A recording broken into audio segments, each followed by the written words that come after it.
We're just 55 days now from the midterm elections, with the words of Joey B. about the dangerous MAGA Republicans still ringing in our ears. Left-wing media declaring we're already in a civil war. What's the reality? We'll discuss what's more dangerous in Joe Biden's America. Republicans who disagree with him, or all of the consequences of his failed policies. Democrats in tight House races are running on fear and division. We'll take a look at some of those House races. Then we'll talk monarchy as the world says farewell to Queen Elizabeth II. All of that, plus the news of the day on this episode of Dale Carter's America. From the heart of flyover country, he's not on the far right, and he's certainly not on the far left. Like you, he's somewhere in the middle. This is Dale Carter's America. And we want to thank Bob Watson, our State Farm agent. He is one of the sponsors of Dale Carter's America. And we're going to talk about inflation here in just a second. And even in this Joe Biden invented world of inflation, where you remember the clip, Kurt, where he said we had 0% inflation in July. Well, apparently that's not where we are today. It's not where we were in July either. But with inflation taking a bigger bite, you want to make sure you've got the best insurance you can get, and that is with State Farm Insurance and Bob Watson. You can reach him at his office at 7th and Main in Blue Springs at 816-229-7878. He is my insurance agent, and I've been with him for 27 years. I highly recommend him. Auto, home, life, commercial insurance, licensed in both Missouri and Kansas. Call Bob Watson if you're in the market for insurance. And he also thinks the way that we think. So if you're looking for somebody who thinks the way that you think because you're listening to this podcast or watching it on YouTube, and there are reasons you want to watch it on YouTube because we've got a whole bunch of stuff that we're going to show you today. You should check us out on YouTube. Anywhere you get podcasts, that's where we're available at Dale Carter's America, and Bob Watson is one of our fine sponsors. Okay, this just crossed the wire, Kurt. Inflation is not slowing down at all. The Consumer Price Index for August rose 0.1% for the month, despite predictions of a slight decline. Hopeful predictions of a decline. On a year-over-year basis, the CPI jumped 8.3%. 8.3. That's crazy, yeah. I mean, but it's zero. That's what we were told. It's zero, so I guess we don't have to worry about it. I'm telling you, this makes my purchase of I-bonds through the Treasury look even smarter. Yeah. And if you want to hedge on inflation, you see the William Devane commercials all the time. Buy gold, right? Mm-hmm. You know, Dave Ramsey's somebody I listen to quite a bit, and he says essentially that if the shit hits the fan in this country, gold is just going to be shiny rocks. Yeah. What are you going to do with shiny rocks? Right. Because you can't actually buy anything with gold. You can't go to you can't go buy a car and be like, hey, here's, 5 ounces of gold or whatever. Yeah. You still have to exchange it for something at the end of the day. So look into I-bonds. It's something from the federal government. It's from the Treasury. You can't buy it from your bank. You can't buy it from your broker. You have to go to the federal government. So let me just tell you before you do it that when you go to the website for this, it's 10 times more complicated than it needs to be, because it's the government. Right. But I think it's a pretty good deal. We bought some with some money there at Casa del Carter. So inflation is still a problem. Now, here's something where I would give Joe Biden a pat on the back, and that's him announcing the moonshot for cancer. Go ahead and play the video from Joe Biden's announcement. We know we can change the trajectory. For example, to prevent cancers, scientists are exploring whether mRNA vaccine technology that brought us safe and effective COVID-19 vaccines could be used to stop cancer cells when they first arise. To target the right treatments, we're learning more about how to use genetics. So, I mean, that's good information right there. And Kurt, if he had come out on January 20th, out of his inauguration speech where he claimed that he was going to unite the country, and he had gone with this, okay, instead of going in there on day one and undoing everything that Donald Trump did, if he had gone with something like this, I think it would have been good. It would have united the country. We can all get behind. Let's get cancer kicked, right? Yeah, I mean, we can all get behind that, but my take on that video is a little bit different. I mean, were the mRNA vaccines for COVID safe and effective? Is that really our takeaway from this? I mean, well, that's certainly debatable. I'm talking about in the overall picture here, right? Because he equated this to John F. Kennedy's moonshot, which was quite a bit different. It was we were going to go to the moon by the end of the 1960s. It was a different world then. We were in a Cold War with the Soviets, and that was going to be something big for national pride, maybe even national security. This is a different deal. I'm just saying in the global way that we look at things, okay? I'm not going to be one of those guys that says everything Joe Biden says is terrible and bad and everything a Republican says is good and great. This is something that he could have united the country on. Instead, he chose to start from day one, dividing, and now he comes with this, which, I think he should have led with that. Yeah, I mean, I certainly agree that it's a unifying message. I mean, obviously, everyone is affected by cancer to some degree, whether personally or through family members or friends. And, he's made some bold claims in the past on this. When he was campaigning, he famously said that he was going to eliminate cancer. Cure cancer. Yeah, he was going to cure cancer, like, single-handedly or something. Yeah. But, and that all that's fine, I mean, if he's putting resources or energy towards this, that's fine, and I don't obviously have a problem with that, but it matters like how it's going to happen. It matters what the actual plan is, and I think him touting the mRNA vaccine is sort of not the right move in my opinion, because we've seen what has happened with the current one for COVID. It was not safe. It was not effective. There have been a lot of unintended side effects, especially towards kids, and I wouldn't want to see something like that happen for another disease or another illness.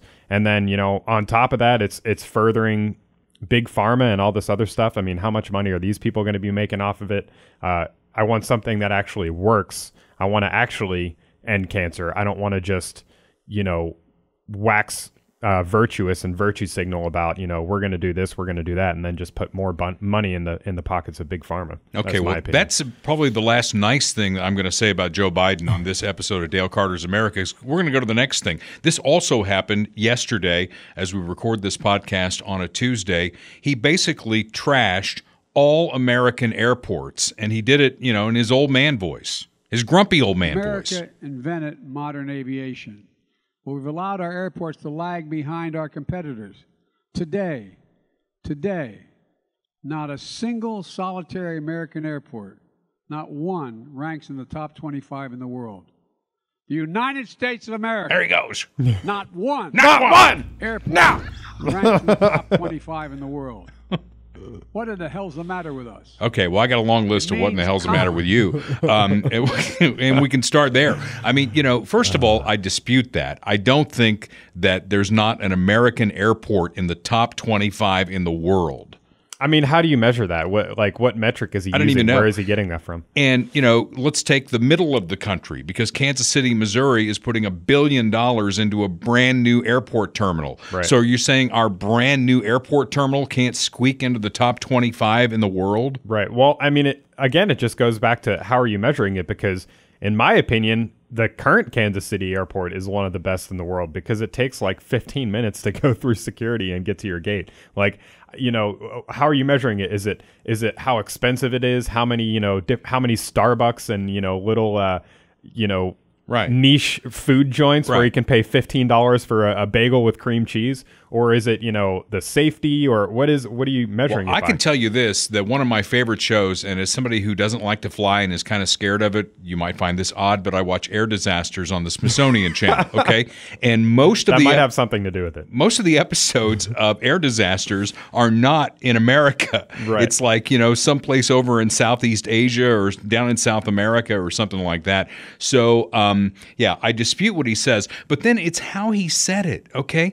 It's like, this is the United States of America. This is where aviation was born. Not that we had a big hand in it. It was born on the shores of North Carolina. Right. We are the greatest country in the world. Can our airports be better? Absolutely. And let's find a way to make our airports better. Don't go on television and trash, all these airports. We can't even get one in the top 25 in the world. Yeah. I mean, whose side are you on? Right.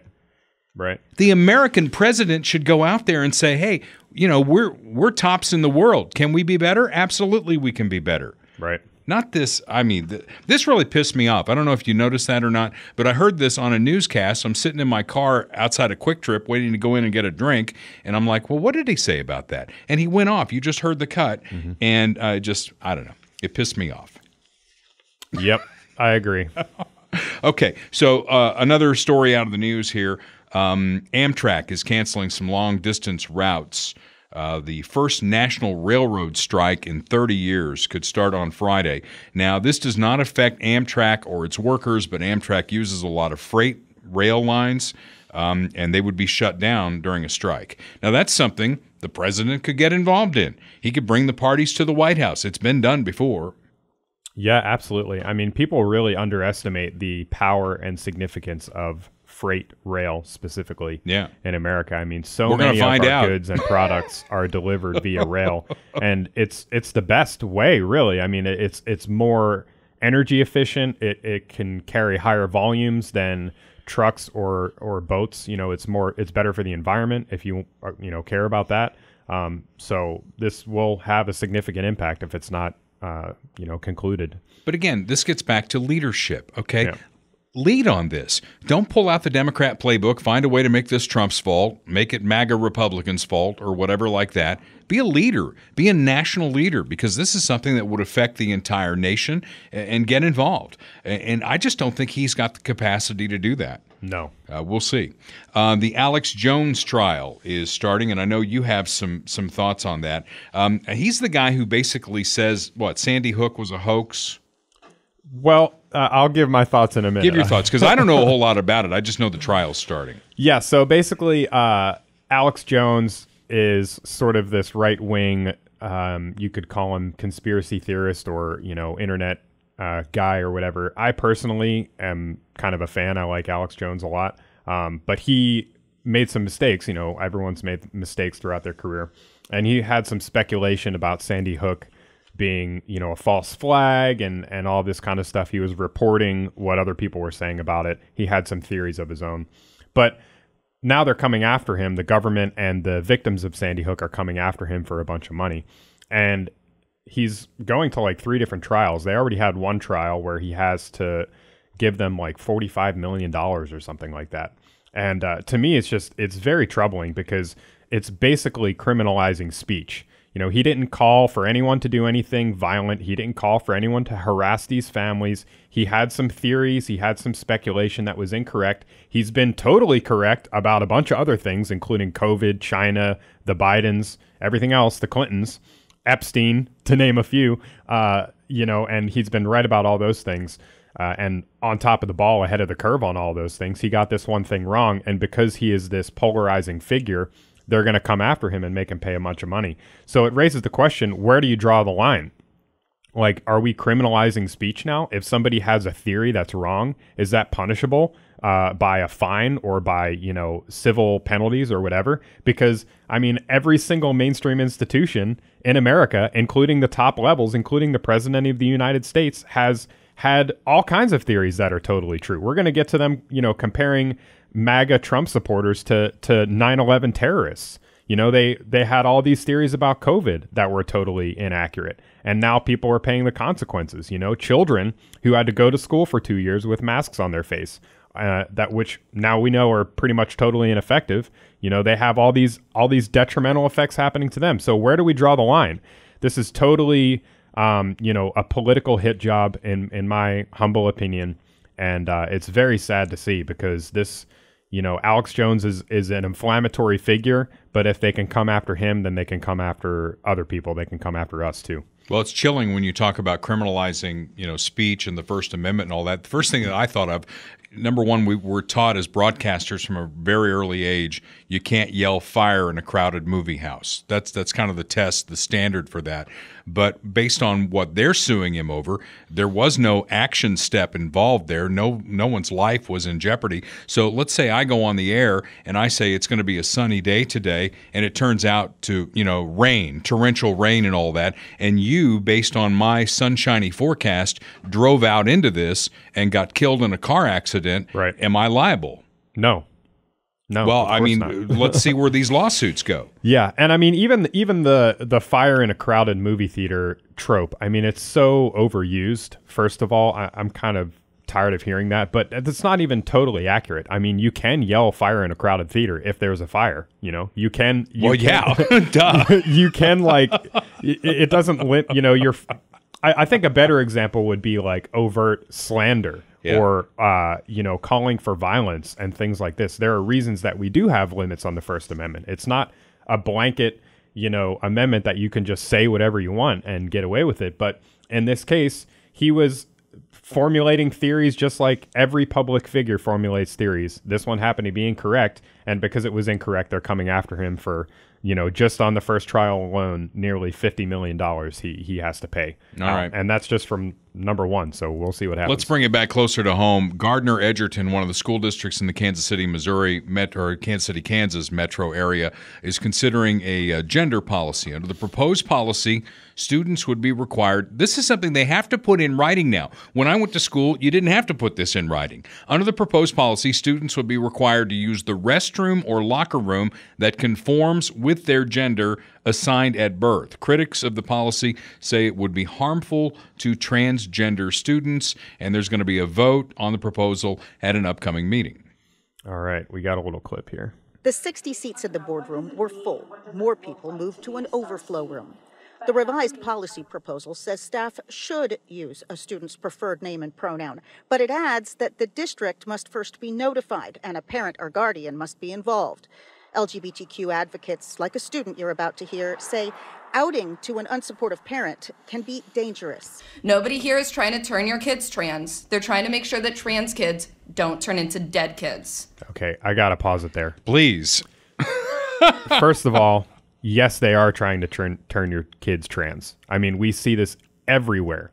Go follow Libs of TikTok on Twitter. That's all you have to do. I mean, it's happening all of the time. There is serious, hardcore indoctrination into sexual and gender ideology happening in our schools, and something has to be done about it. So that's just a total lie. And the second thing is they're trying to prevent you from having dead children. Like, where is that coming from? It's like this whole silence is violence, speech is violence, hate speech is violence thing.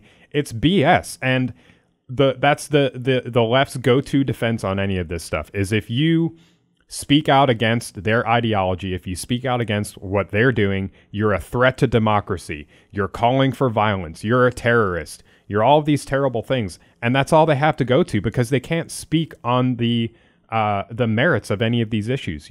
We had this very prominent documentary, I don't know if you saw it or not, called What is a Woman by Matt Walsh that just came out.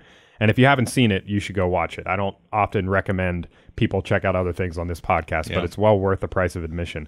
And it's a simple question that nobody can answer. We've talked about it before. As soon as you ask that question to any of these people, they call you transphobic. They call you inciting violence. They call you, whatever.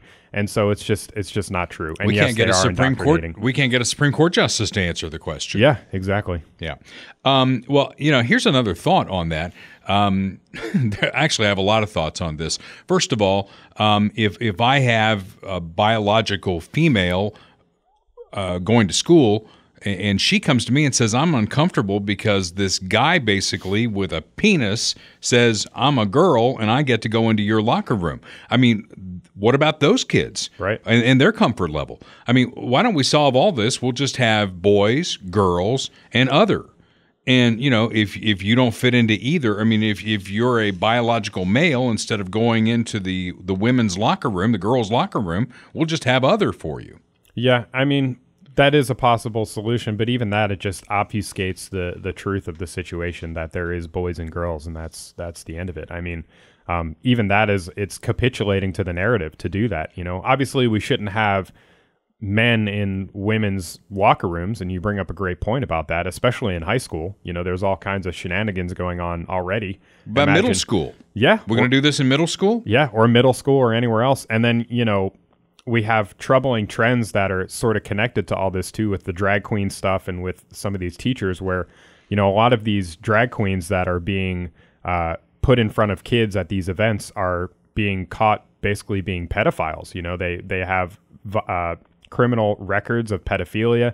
They have child pornography, all these other things. So then you're talking about adults and kids too. You know, are we going to allow adult men in the locker room with young girls in school? Where do we draw the line? Yeah, a lot of lines to be drawn. We'll see what happens in Gardner Edgerton, because I would think of Gardner Edgerton as a more common sense school district. So we'll see where that all ends up. As we move out of the news segment, we want to bring on our latest new sponsor, and that is Royal Contracting Solutions.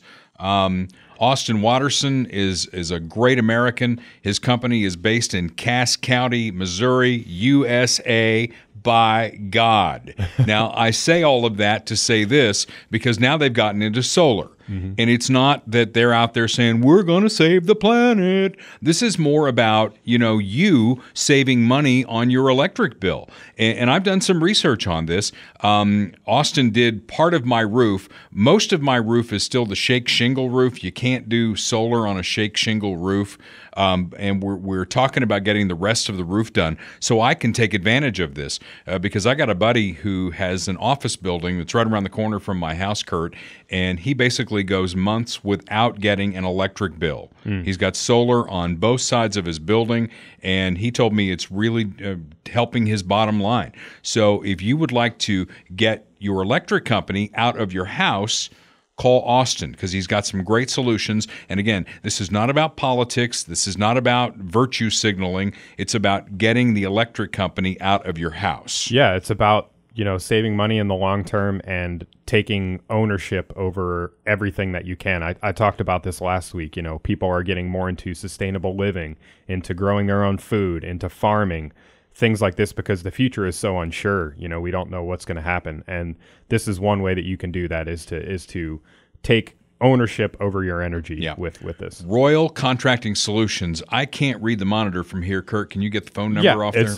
right here on their website. So the website is royalcontractingkc.com, and the phone number is 816-540-7057, 816-540-7057. And make sure you tell Austin that you heard about him on Dale Carter's America. Yep, roofing, the solar issue, but they also do kitchens, they do remodeling and all that. He's got great crews, and they do fantastic work. Okay, what's the bigger danger to America? Because last week we kind of focused on Joe Biden's, the MAGA Republican speech, the devil and all that and the red lights, and we had quite a bit of fun with that. I'm still kind of ticked off that Marines were used as props for that obvious political speech. But what's the bigger danger to America? Right versus left? Democrats versus Republicans? I mean, you don't have to go too deep into MSNBC or CNN, both of you who watch either one of those networks, to hear the words civil war. Isn't that unsettling? Yeah. Yeah, 100%. Yeah. I mean, there's people on the right saying that too, and I really resent that language. I hate that language. Yeah. It's just unnecessary. I mean, it's like one of those things. If it's going to happen, it's going to happen. But don't speak it into existence. Don't feed the fire. You know what I mean? Let's try and save this country. Let's not accelerate this into something that it doesn't need to be. No. And I think part of it too is just for attention. People. There's one YouTuber in particular that I'm thinking of. I'm not going to mention him, but some of you may know who he is, but he's always like, Civil War, we're at Civil War, and it's like... We're not at Civil War. Come on, man. Yeah. And, if my record running this country were as bad as Joe Biden's, the word of this podcast episode may be obfuscation, because I'd try and muddy this thing up as best I could and make whatever, loud noises I can to keep you from looking at the things like the border policy, soft on crime DAs and Democrat-run cities. Just from the past week, I just pulled some pickings off of the wire service from the last week. 2 Georgia deputies killed serving a warrant, basically a failure to appear and theft by deception warrant, and they were killed. Yep. Just serving a warrant. That's where we are. And then you go to Memphis. You've got Ezekiel Kelly, released early after pleading an attempted murder charge down to simple assault. They love doing that. We're going to plead this thing down. We're going to put you in jail, and you'll get good day credits for every day that you serve. Okay, so he gets out in 11 months. What's the first thing he does? He goes on a shooting spree that he live streamed on social media, killing 4 and injuring 3. Yeah. Yeah, I watched I saw a little bit of the footage. I would not recommend it, but it's disgusting. He's unhinged. I mean, he's just totally unhinged, and it's like, how can you let this person out of jail? I mean, you can tell immediately in the video from the first second, even before he starts shooting people, that he's just ranting, about random stuff, hating whoever, all this kind of crap. And, he's clearly not well. He's clearly a criminal mind, like, how can you not see that? Yeah, how can you not? And yet they did, and they let him out, and that was the result of that. And even the mayor, I mean, Memphis is a city run by Democrats, and the mayor got on the podium and just blasted the district attorney for this kind of soft on crime policy. And maybe that's politics, maybe that's posturing and all that, but it obviously had real world consequences. Then we go out to San Francisco.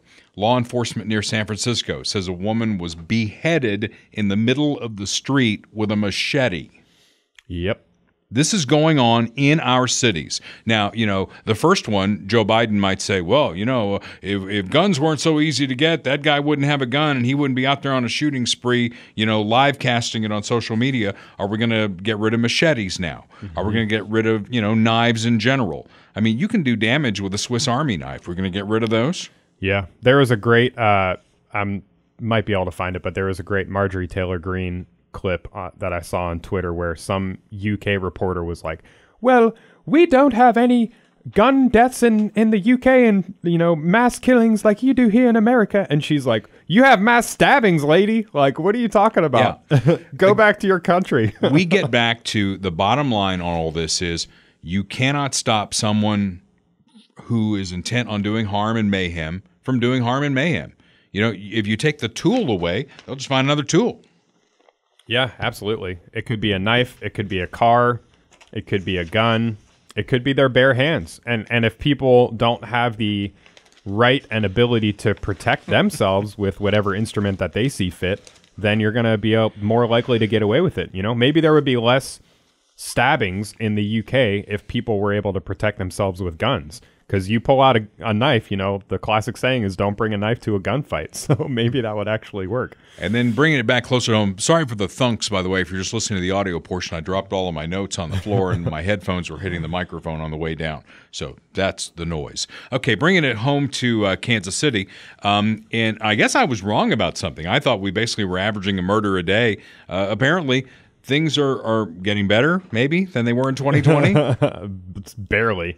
How does this year compare to previous years when it comes to homicides and violence? We asked our investigative reporter, Angie Racono, to help give these recent shootings some context here. She joins us live now here in the studio. Angie, how do we compare to last year? Well, let's start with the homicides, and we are actually in the same spot for this year as we were for last year. By July 5th, 77 homicides. Now, if you look at the 5-year trend, you can see how this year compares to previous years.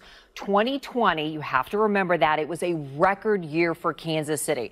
By July 5th, we had 99 homicides. So we are lower than that. I mentioned this to you off screen too, but I'm pretty sure the number was lower than that before 2018. So this is one way to look at it. Of course, there is another way to look at what's taking place in Kansas City, and that's non-fatal shootings. People are shot, but they survive. Not all departments track and post this, but Kansas City does. And we have data for you through June. And you can see how this year is similar to last year, and 2020, that record-breaking year for homicides. 228 non-fatal shootings, and 2019 was It's still lower. too damn many, right? Yeah, of course. It's still too many. And, if we get tough on crime, I'm a big fan of the broken windows policy. If you let people get away with this and that and this and that, the next thing you know, they're going to be doing this and that, which they are. And then you turnstile them out into the public. It's crazy time. So that's the Kansas City story, at least, on murder. In Jackson, Mississippi, it's not even safe to drink the water. Go ahead. This is why you got to get the YouTube version of the podcast, because you wouldn't see this on the audio portion. Yeah. I mean, is that an iced coffee machine there? It's nice mocha color coming out of your tap. Man. You want to shower in that? gross. Yeah, absolutely disgusting. And yet we're sending $80 billion to Ukraine. That's all I'm going to say. I get back it. to what's the bigger threat in this country? Is it MAGA Republicans or is it things like this?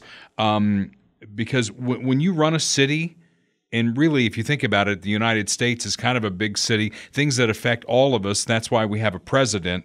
The two things that you're most responsible for are public safety and infrastructure. Okay? You can't walk across the street in Westport in the middle of the night without being in danger of being shot. And in Jackson, Mississippi, you can't even drink the water right now. And that's been going on for a while now. And then, we've got the southern border down there. The Chicago, we've talked about this before. Greg Abbott down in Texas, I love what he's doing because he's calling attention to this, right? He's getting millions of people coming across the border, literally millions of people coming across the border. And he's sending a small fraction of it to so-called sanctuary cities like Chicago. And then you've got Mayor Lori Lightfoot, who says that's just the worst thing in the world. We talked about that last week on the podcast. But what's new in Chicago is she's bussing up those people and sending them out to the suburbs. Wow. I mean, you know what this really means, right? I mean, in my opinion, what? This just means let the white people deal with it. That's what I think this is about, but who knows? I mean, she clearly doesn't want to deal with it. She doesn't want them in her city, so she's going to bus them somewhere else. She's trying to pull a Greg Abbott, and she's doing it ham-fisted, and it's not going to have the same effect. What Greg Abbott's doing is saying, I've got millions of these people. Gee, we have sanctuary cities in the United States. Maybe you'd like some of them. Maybe they'd like to go there. She says they're tricking them. Yeah. He's talking, they're talking to these people down in Texas saying, hey, how'd you like to go to New York? Duh. Okay, I'll go to New York. How would you like to go to D.C.? Oh, that sounds cool. See the Lincoln Memorial? Why not? And then, would you like to go to Chicago? Yeah, I'm a Cub fan. Well, the ironic thing about it, too, is that, she was complaining that she didn't receive notification from Greg Abbott. And here in the article, you can see that she didn't send notification to the suburbs that she sent the migrants out there. Yeah. So there you go. Well, she's trying to double down, and she's trying to be Greg Abbott, and she's not going to be able to do that. Now, a much more serious problem than people coming across the border is fentanyl. That crisis continues. China continues to smuggle lethal drugs through our porous border. And, Kurt, it's just staggering how little of this stuff is required to kill somebody. Yeah. I mean, we've got two pictures here that I'll show. The first one is, this was a recent DEA bust on the border. This was the biggest DEA bust for fentanyl ever made in California. So this was 1 million fake pills containing fentanyl in Inglewood, California, the largest fentanyl bust the DEA has ever made in California. The pills are believed to be linked to traffickers associated with the Sinaloa cartel and were intended for distribution. So that's how much there. And just to put that amount in perspective, I mean, you can see there's an outlet right there. There's a table. So it's a lot. I mean, it's a lot of stuff. That is a lot. But to put that in perspective, here is a lethal dose of fentanyl. Yeah, the size of 1 penny. I mean, way smaller. It's like the fraction of a size of 1 penny. Here is the lethal dose of fentanyl on the tip of a pencil. So, I mean, so few, like the smallest amount of this stuff can kill you. And that's why we're really having problems with this, is because people are taking it in small doses, or it's getting cut into other drugs. It's getting cut into cocaine or heroin or methamphetamine, and the tiniest amount, and you're gone. I mean, that's it. Well, I'm not a big drug guy anyway. I mean, I've said this before. I didn't smoke pot in high school because I was afraid of what was in that baggie. I didn't know what was in it. The government didn't look at it. So this is not a time to be experimenting on drugs. That is for sure. Okay, so we've got all these issues that are going on in America, yet Joe Biden won't talk about any of this. All he'll talk about is the MAGA Republicans, and the left continues to pound on January 6th. And again, we say something no Republican office holder supports. Yeah. What we say is America is on fire because of Democrat policies, yet Democrats, all they want to talk about, because it's all they have, literally all they have, is January 6th. Yeah, and did you want to play this Sure. Kamala clip from? No. That's yeah. I'm sorry, I'm out of order. No worries, but this is something that I thought was maybe relevant too, because we're talking about all these drugs and everything coming over the border, the illegal immigrants, but according to Kamala, there's no problem. The border's secure. We have 2 million people cross this border for the first time ever. You're confident this border's secure? We have a secure border in that is a priority for any nation, including ours and our administration. Word salad. But there are still a lot of problems that we are trying to fix, given the deterioration that happened over the last 4 years. We also Blame have Trump. to put in place a law and a plan for a pathway for citizenship. Yeah, like if there's one thing that you probably shouldn't try and blame Trump for, it's the border. Yeah, exactly. This reminds me, and we've played the clip before, the Blazing Saddles toll booth, okay? Yeah. That border is secure. Going through that little toll booth, that's secure. But the, hundreds of miles, thousands of miles across the southern border, definitely And you can not see secure. that she's like trying to figure out what to say as the question is being asked, because she's like, in her head, she's like, oh shit, oh shit, oh shit. So she's like, the border? Yeah. Like, I'm surprised she didn't just go, the border. That's definitely her go-to. Now, back to January 6th and Democratic office holders who that's all they have to promote. And we got a clip from Mark Warner. Yeah, one of our favorites. In many ways, we defeated the terrorists because of the resilience of the American public, because of our intelligence community. And we are safer, better prepared. The stunning thing to me is here we are on Sunday. 20 years later, and the attack on the symbol of our democracy was not coming from terrorists, but it came from literally insurgents attacking the Capitol on January 6th. So I believe we are stronger. I believe our intelligence community has performed remarkably. Yeah, there you go. By the way, Jackson County, the county that we do the podcast from, in the palatial Steel City building here, is building a new 1,200-bed jail. Here's the question. Will Jean Peters Baker, the prosecutor in Jackson County, will she use it? We'll see. We have plenty of people that need to go to jail, that's for sure. We certainly do. One of those is not Jim Dingman.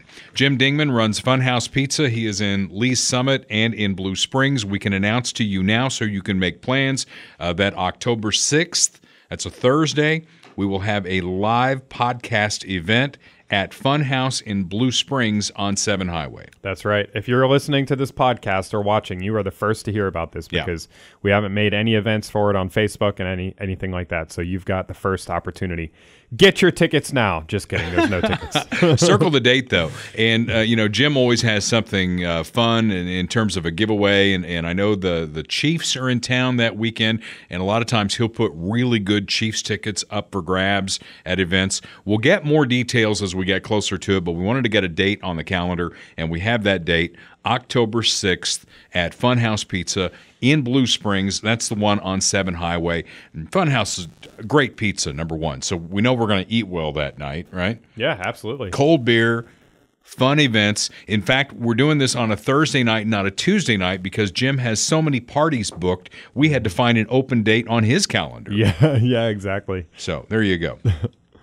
All right. So next topic, what the DNC is promoting in the congressional districts. Now, this is interesting, Kurt, because as a member of the media, an influential member of the media, of course, as you know that I am, right, nominated for CMA Large Market Personality of the Year. I was going to say, are you going to bring mention that the up? CMA? You have to. Yeah, well, and the station was nominated, KFKF, for Large Market Station of the Year. So influential member of the media. So the Democratic National Committee sent me this, okay? They said, here's what we're going to be promoting in these districts that are kind of toss-ups. And I'm like, I looked through it all, and I was looking for what have we done in the 2 years that we've had everything in Washington. We've had the House, we got the Senate, we got the White House. What are all the great things that we've done that show that we should be running this country for another 2 years? And you know what? In this whole DNC thing, Kurt, there's not one line in here about what they've done to make America great. Make America great again. That sounds like a MAGA thing. Let me guess. Republicans bad. Yeah, well, there you go. I mean, it's the playbook. You can find all of the plays in the playbook. We're going to start in Kansas 3. That is close to home. That's a district that has gone Republican or Democrat. Sharice Davids is the current incumbent. The mission here, Kurt, is to tie Amanda Atkins to former governor and senator and presidential candidate Sam Brownback. I'm Amanda Atkins. MAGA. I'm a wife, a businesswoman, proud Kansas City conservative. Stop there. Amanda Atkins forgot one thing. Her 20 years as a top advisor to Sam Brownback. In Washington and Topeka, helping pass tax cuts for corporations paid for with cuts to Kansas schools and the Children's Trust Fund. Still painful as schools deal with the pandemic.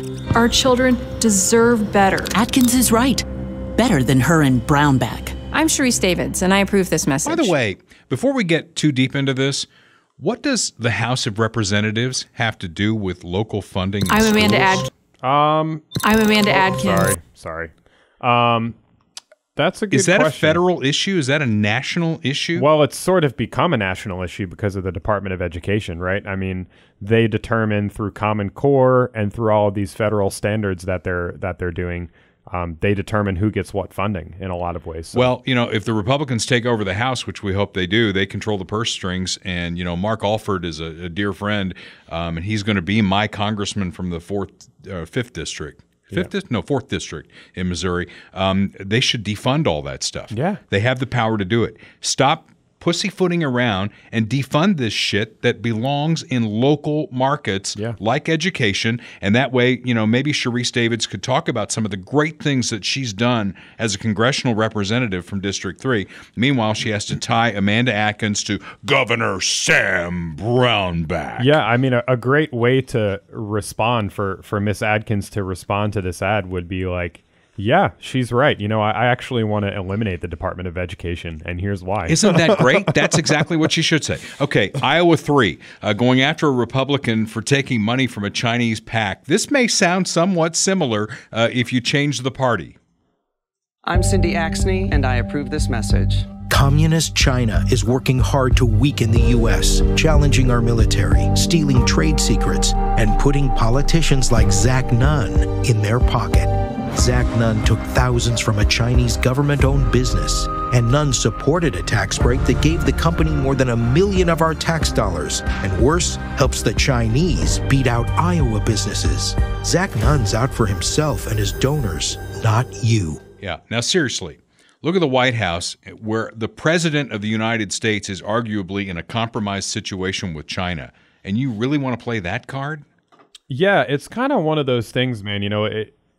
It's like reality versus theoretical, like theoretical versus real. I mean, if this is true about this Zach Nunn guy, it's not a good look. No, it's not. I think just objectively, if he is giving tax money to China or whatever, I would want to look into that further because the Democrats lie all the time about their opponents. So I wouldn't be surprised if it's not even true or if it's misleading or whatever. But if true, then that is concerning. But you see what's happening on the other side. I mean, with Biden and with Pelosi and everyone else, Pelosi just going over to China for who knows what.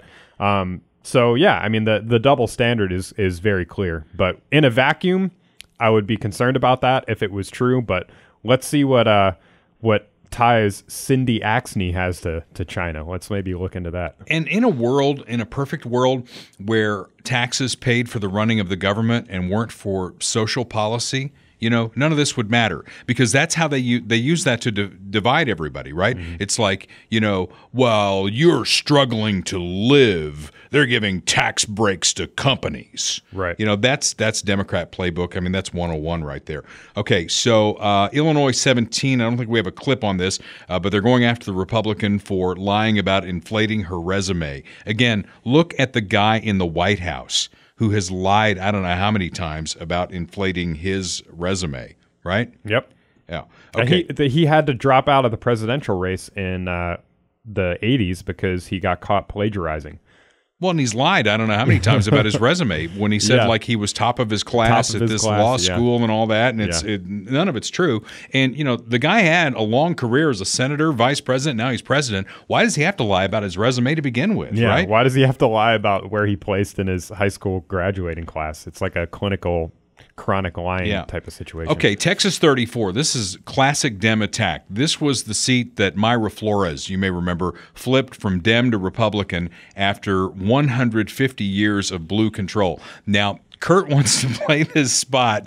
Set up why you want to play this spot. So the ad that we're about to play is a Spanish TV ad that they're running in Texas. So if you're not watching on YouTube, hopefully you speak Spanish. But this is really indicative, I think, of the vitriolic attacks against Republicans that we're seeing. So let's just check it out and then we can talk about it. Mayra Flores no representa al sur de Texas, sino todo lo contrario. Representa violencia, terror y teorías de conspiración. Mayra apoyó a conspiradores y teorías de conspiración que fueron parte del ataque a mano armada el 6 de enero, dejando 150 policías golpeados, 5 muertos, todo gracias a criminales que promueven la misma anarquía que Mayra Flores apoya. Mayra Flores no merece nuestro voto. No permitas que Mayra Flores nos represente. House Majority PAC es responsable por el contenido de este aviso. Yeah. Okay. So let me just start here. I mean, first of all, this entire ad is trying to tie her to January 6th. It's saying she doesn't represent Texas. She represents violence and terror. Violencia y terror. And That's violence and terror, by the way, in case you're listening, somewhere that don't speak Spanish. And they have all these images and videos from January 6th playing. In the background, they're like, 5 dead cops, and she's a terrorist. And it's just like, it's so divisive and so crazy. And it's also taking advantage of this demographic of voters, in my opinion, because these people are probably coming from somewhere else. They probably don't know a lot about our history, which is a problem in itself to begin with. Why are we even playing Spanish ads in America for American political elections? That should be banned, in my opinion. We should have English language ads. If you're going to vote in our country, you have to speak our language. But yeah, anyways, I've ranted enough. Mayra Flores believes in personal responsibility, lower taxes, and smaller government. I mean, that makes her a terrorist. Yeah. If you live with your hand out, you probably should not vote for her. The next I'm going to group into like just a big group and make a statement about this. California 13, Michigan 8, Nevada 3, Pennsylvania 7 and 17, Virginia 2, and Washington 8 are all focused on abortion. That basically saying that if you vote for the opponent, you're going to get a nationwide ban on abortion. Now, we all knew, anybody who was a thinking person knew that Roe versus Wade was decided in 1973 on a fault line. Okay, it was bad use of the Supreme Court. It was always vulnerable. And so, having said that, it is interesting to me, Kurt, that when Obama had majorities, including 60 in the Senate, he had 60 Democrats in the Senate. Roe was not codified into federal law. Why is that? If that is so important to you, why didn't you codify it into federal law? Biden's had smaller majorities, but not a peep out of them in terms of codifying it into federal law. Yeah, they're only making a fuss about it now because the Supreme Court decision, and I think it's twofold. I mean, one, I don't think that Obama and that era of Democrats, even 10 years ago, was as radical on abortion as the Democrats are now. I think that's a big part of it. But also, they don't proactively do these things because they don't have then they won't have anything to run on. They need to run on opposition to the right. That's their only strategy. That's their only effective strategy. And in this case, I actually think it may be effective, sadly, because we've seen some of the polling on abortion, and it depends a lot on how you phrase it, whether you talk about abortion access up to the point of birth, or whether you talk about Roe versus Wade, or women's reproductive rights, or however they want to phrase it, changes the polling a lot. But I do think that this is potentially a winning issue for Democrats politically. Now, does that matter? I don't think it matters. I think we should be pushing for restricting abortion regardless of what the polling says, just because it's the right thing to do.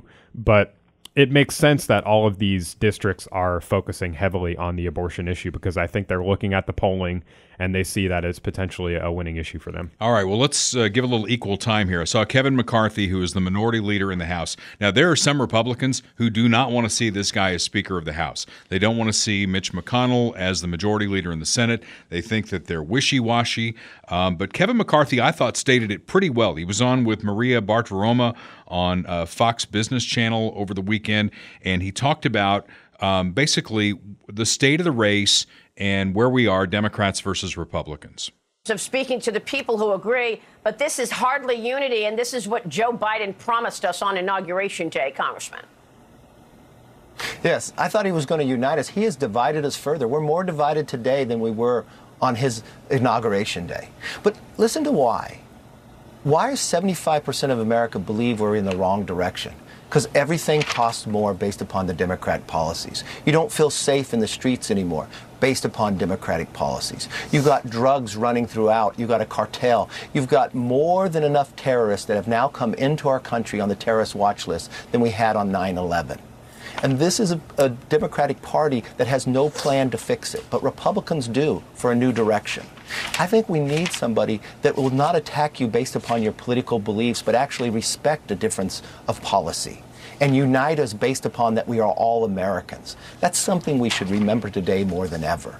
But this president plays politics instead of putting people first. He does. There's no question about that. So here's my take on all that, just to bring it back.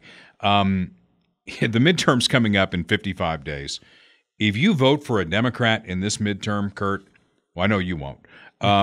You either aren't paying attention to what's going on around us, and I'll put and or on this, you have your hand out waiting for help from Washington. If you think that the solutions are in Washington, D.C., that you can't function on your own without that swill in Washington, D.C. ferreting out tax money to you, you should vote for the Democrats because you're a Democrat. Yeah. And you know, by that metric, I think, which is accurate, we have a lot of Democrats that call themselves Republicans, unfortunately. Yeah. Indeed, we do. I think they're called rhinos. Yes. Bob Watson is not. He's a God-fearing American, red, white, and blue flag-waving guy, and he's also my State Farm agent. He's the guy who watches my back, makes sure that if something goes disastrously wrong in my life with my house or my car, or God forbid my life, I mean, he's going to take care of my family through things that we've set up through him. And he could be your insurance agent too, and not just Blue Springs. He's licensed in both Kansas and Missouri. He's a great guy. He'll talk to you. He'll talk your ear off, in fact, about what's wrong with this country. I mean, he could do this podcast. He really could. Oh, yeah, for sure. We try and keep it at an hour. I think Bob might need 2 hours once he gets going. But he'll definitely take care of you with surprisingly great rates at State Farm. 816-229-7878. He's at 7th and Main. That's where the office is in Blue Springs. In fact, I mean, if you ever go see him in Blue Springs, get a tour of his palatial office that he built in the back. I mean, my God, I feel like I should genuflect when I go in there. I mean, it's just that, it's that palatial. Yeah, absolutely. It's even more palatial than the Steel City studios that we broadcast from. Which are pretty palatial. So. They are, indeed. And he has this nice little About Me section on his website, too. What's he say about himself? By the way, the website is bobwatsonsf.com, or you can just Google Bob Watson State Farm because there's 2 different links. Either one of them works, but he just talks about growing up on a dairy farm in Missouri where he learned the meaning of hard work, why he's passionate about insurance, what he values in his job, you know, a little bit about his team and stuff like that. It's nice information. He likes fly fishing, which I have tried to do and failed several times. Maybe Bob could teach you how. Maybe Bob can teach me how to fly fish. But there's some good stuff on here. So visit the website too, and make sure you check him out on Facebook as well. You want to meet him? I think he's going to be at our deal at Funhouse Pizza on October 6th. He had some travel weeks in September, so we moved this thing to October, hoping that Bob could be there because he's a great guy, and you'd love hanging out with him. Yeah. Now, I mentioned palatial studios, palatial office. That takes us to Palace, where we are at the end of an era in the UK after 70 years. Now, I'm quite a bit older than you, Kurt, but even I look at this and I go, my gosh, she was queen when her dad died. That was 11 years before I was born. So many generations have grown up only knowing Queen Elizabeth II as the Queen of England.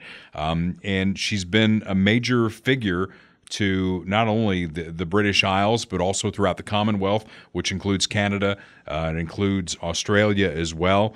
And I just it's interesting because I wanted to get a perspective from a younger person on what you think about the monarchy in general. And then we can talk about what it means to the British people.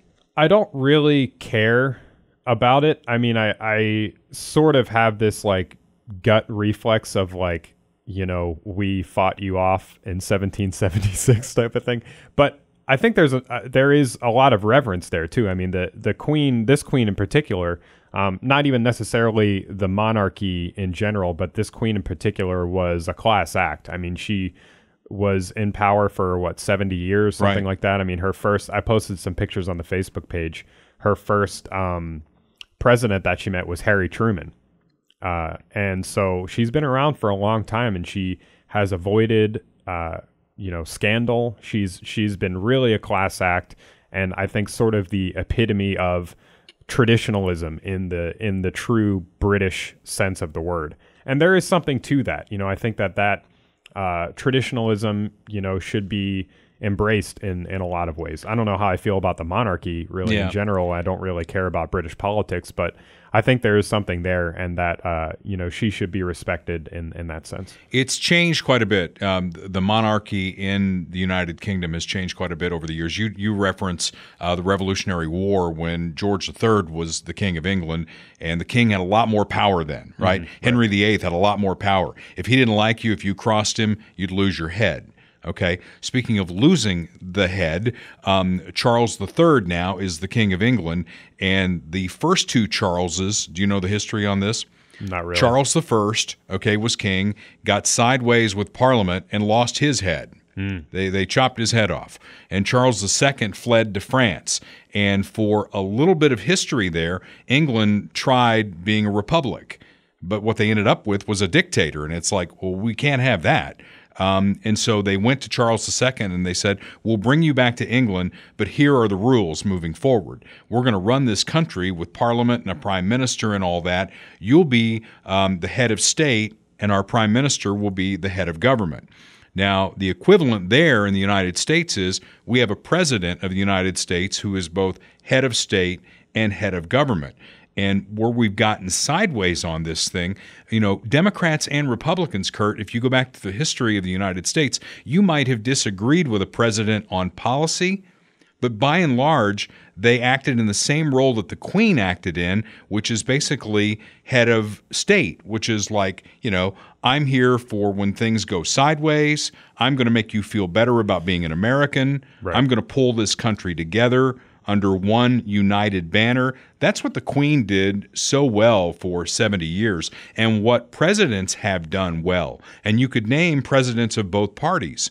But we've taken an off-ramp here, and it's not a good off-ramp. Yeah, and I mean, the same thing is sort of happening in the UK too, certainly with COVID and with Brexit and everything like that. And maybe that's part of the reason that she was able to keep her name and image so clean for so long is because of that separation. Here in America, as you mentioned, we have the head of state and the head of government is the same person. So when that person, the president of the United States, gets into the mud of politics, it sort of taints their reputation. They're not liked by half of the population. Whereas in Britain, you can let Boris Johnson, take the heat from half of the population, and the Queen or the King or whoever can keep their sort of neutral, pro-British sort of image. So maybe there's something to that. And I'll give you a couple of examples. We've had presidents of both parties who've managed to do it. I mean, John F. Kennedy, when he went on television during the missiles of October, I mean, that was an American moment. That wasn't a Democrat moment or a liberal policy moment. That was an American moment. When the Space Shuttle Challenger exploded, there was no better person to lead this country through that than Ronald Reagan, who went on television, and he wasn't a Republican or a conservative at that point. He was the president of the United States.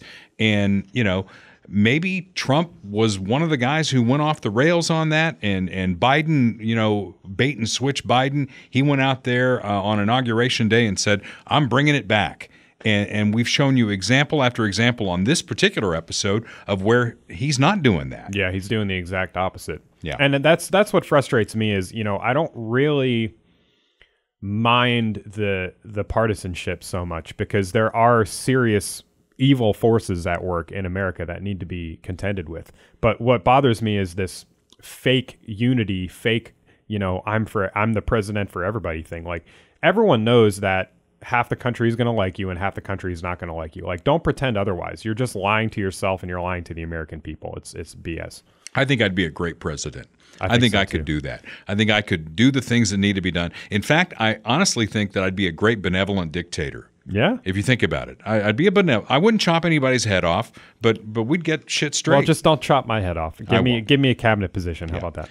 One thing, I don't know where I'd land on this, but we're going to leave you with this. The Interior Department of the United States, finally, in the checkerboard square that is, we're the first one of these. Bingo. Deb Haaland, Haaland, is the first Native American cabinet secretary, Kurt. She is now Secretary of the Interior Department, and job number one at the Interior Department was to remove the word squaw from names on federal land. And who knew? I mean, there were 650 that had to be scrubbed clean of the word squaw. Yeah, and this is my favorite part, too. If you're watching this on YouTube, you can already see what I'm going to point to. But on the official Department of the Interior, DOI.gov website, Interior Department announces next steps to remove blank. They have SQ blank, blank, blank from federal land, so they can't even type out the word squaw. They have to censor it on the government Maybe it's website. squad. Maybe they're getting maybe they're getting rid of AOC. Squawk. Now they have a similar there's a similar mission to remove Confederate references. And we talked about the millions of dollars they're going to spend that we don't have in order to remove Confederate generals' names. And most people don't even know they're named after Confederate generals, right? Until you point it out and say that it's racist, and then everybody suddenly cares about it. They were checking things out, and they found a graphic depicting a KKK member at West Point. I mean, how long has this thing been there?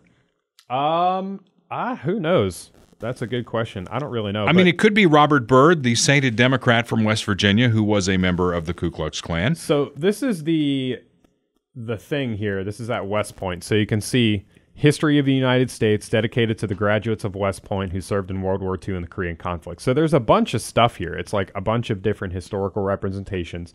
And then these things up the side here are all different groups that have had some historical significance. So one of them is this Ku Klux Klan thing right here. And this is what everyone is upset about. So apparently they have to now, I don't know, melt down the door. Like, what do they have to do exactly? Well, they can't, because their mission is to remove all the Confederate things, and the Ku Klux Klan, as heinous as that is, that does not fit into the box of the Confederacy. Yeah. So they don't know what to do. I mean, they're going to have to go back and get a new mission and write it all down.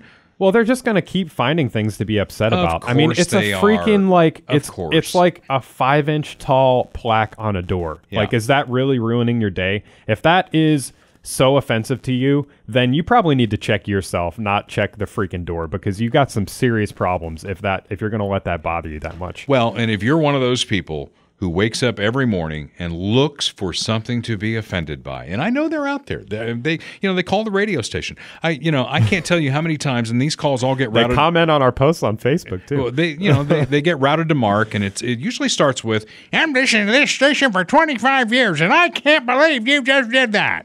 I don't know that I've done anything different than I've done for the last 25 years, but that's usually how the call starts. So if that is you in 55 days are probably going to vote Democrat, and there's nothing we can do about it. How about that? That's fine, I guess. Until next week, this is Dale Carter's America. The views expressed on Dale Carter's America are Dale's and Kurt Wheeler's. They do not necessarily reflect the views of KFKF or Steel City Media. Comments can be sent to DaleCartersAmerica@gmail.com. Check back for weekly episodes. Subscribe, spread the word, and give us a 5-star review.